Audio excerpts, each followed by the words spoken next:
आयोग के पास ऐसा कोई मामला विचाराधीन नहीं है। उनका कोई मांग हम पूरा नहीं करेंगे क्योंकि वो छात्र का प्रतिनिधित्व नहीं करते हैं। 3,28,000 लोगों ने परीक्षा दिया, वो 2,000 का प्रतिनिधित्व कर रहे हैं। परीक्षा के दिन ट्रेजरी से प्रश्न पत्र का जाना, वहाँ इन्विजिलेशन की व्यवस्था, लॉ एंड ऑर्डर की व्यवस्था, सब कुछ जिला प्रशासन का होता है।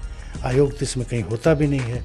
आयोग को जो चर्चा करनी थी वो चर्चा करके और बापू परीक्षा परिसर का एग्जाम को कैंसिल कर दिया। उसके बाद कोई मुद्दा ही विचाराधीन है। अभी हमारे साथ बीपीएससी के परीक्षा नियंत्रक हैं। जिस तरीके से जो बीपीएससी के अभ्यर्थी पिछले 10 दिनों से गर्दनीबाग में धरना दे रहे हैं और एग्ज़ाम रद्द करने की मांग कर रहे हैं। सर, अभी भी एग्ज़ाम रद्द करने की मांग चल रही है, धरने पे बैठे हुए हैं।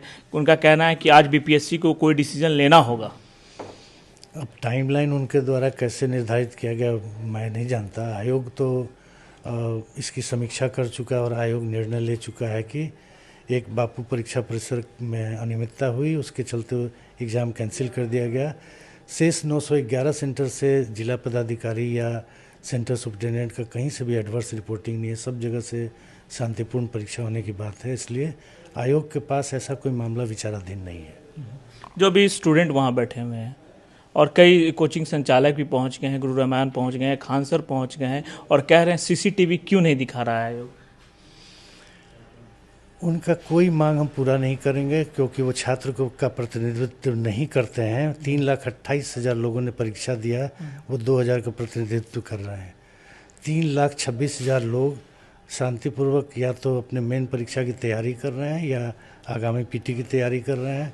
उनके भी मेल, हमें दर्जनों मेल प्राप्त हो चुके हैं कि बिल्कुल री एग्ज़ाम नहीं लिया जाए, बिल्कुल सही ढंग से एग्ज़ाम हुआ है, कोई अनियमितता नहीं हुई है। ये लोग ज़बरदस्ती का एग्ज़ाम कैंसिल कराना चाह रहे हैं अपने स्वार्थ में।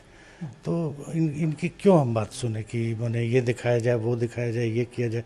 कुछ भी ऐसा हमारे पास विचाराधीन नहीं है। बाकी जो मेल आपके पास आ रहे हैं सर, उसमें क्या खास छात्रों की मांग है सर? जो मेल 2 तरह के आ रहे हैं, इनके तरफ से भी मेल कुछ आ रहे हैं रद्द हो ऐसे वैसे, लेकिन बिना साक्ष्य के। लेकिन शेष जो मेल आ रहे हैं जो हम लोग देख रहे हैं, हर दिन 10-15 मेल आ रहे हैं कि बिल्कुल शांतिपूर्ण परीक्षा हुई है। डिफरेंट जिलों से आ रहे हैं। सो कोई रद्द करने की आवश्यकता नहीं है। ये लोग ज़बरदस्ती का बस नॉन सीरियस कैंडिडेट हैं जो एग्ज़ाम कैंसिल कराना चाहते हैं। जो शिक्षक बच्चों को पढ़ाते हैं वो भी आप पर ही सीधा आरोप लगा रहे, आयोग पर ही आरोप लगा रहे हैं। आयोग इसमें शामिल का है? मुझे एक चीज़ बताइए, ये घटना अगर सुपौल में हुई होती, कटिहार में होता, बक्सर में होता, किसी अन्य ज़िले में होता, तो आयोग पर आरोप लगता। आयोग का काम प्रश्न पत्रों को छपवाकर जिला मुख्यालय में स्थित ट्रेजरी में पहुंचा देना है। परीक्षा के दिन ट्रेजरी से प्रश्न पत्र का जाना, वहाँ इन्विजिलेशन की व्यवस्था, लॉ एंड ऑर्डर की व्यवस्था, सब कुछ जिला प्रशासन का होता है। आयोग तो इसमें कहीं होता भी नहीं है।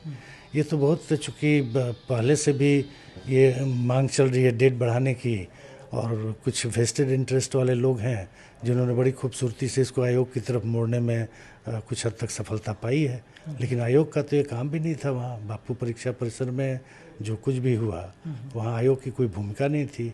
हमने ट्रेजरी तक तो बिल्कुल क्वेश्चन सही ढंग से पहुँचा दिया था, लेकिन ये लोग बिल्कुल सोच समझ कर आयोग पर आरोप लगा रहे हैं। क्यूआर कोड की बात सामने आ रही है, कह रहे क्यूआर कोड। हाँ, क्यूआर कोड तो रहता है हमारे हर प्रश्न पत्र के हर पेज पर क्यूआर कोड रहता है। कोई बदल नहीं दे, कोई कुछ और ये नहीं कर दे। अब जो बता रहे हैं को मैंने देखा है, उनका ये क्यूआर कोड जो है प्रश्न के भी सामने है, पेज के ऊपर में भी है, उत्तर गलत उत्तर के भी सामने है, एक आध जगह सही उत्तर के भी सामने है। क्यूआर कोड लगाने वाले ने थोड़ी देखा कि कहाँ हम लगा रहे हो, तो उनकी मशीन है जो एक बार पंच कर देती है। वो नित्य नए केवल आरोप लगा रहे हैं, उनके पास कोई साक्ष्य नहीं है। एक आखिरी सवाल, क्या परीक्षा जो हुई है 13 दिसंबर को, उस पर कुछ चर्चाएं हो रही है या सीधा आप 4 तारीख की तैयारी में लगे हुए हैं? आयोग को जो चर्चा करनी थी वो चर्चा करके और बापू परीक्षा परिसर का एग्ज़ाम को कैंसिल कर दिया। उसके बाद कोई मुद्दा ही विचाराधीन इसमें नहीं है आयोग के समक्ष। जो संभावना जता रहे हैं छात्र की परीक्षा रद्द हो जाएगी, तो क्या स्पष्ट आप बता सकते हैं छात्र को? मेरी जानकारी तो नहीं है छात्र कैसे बता रहे हैं। हम लोग तो 4 तारीख की परीक्षा की तैयारी कर रहे हैं। यानी माना जाए कि परीक्षाएं रद्द नहीं होंगी पूरी तरह? नहीं, अभी तक तो कोई ऐसा है ही नहीं, कुछ है ही नहीं ऐसा। चलिए, तो आयोग ने साफ कर दिया है कि 4 तारीख की जो परीक्षा है, बापू सेंटर में जितने अभ्यर्थियों ने परीक्षा दी थी उसकी परीक्षा ली जाएगी। फिलहाल किसी तरह की कोई खबर नहीं है कि ये परीक्षा पूरी तरह से रद्द होने वाली है। सुजीत कुमार, आज तक, पटना। Thank you sir.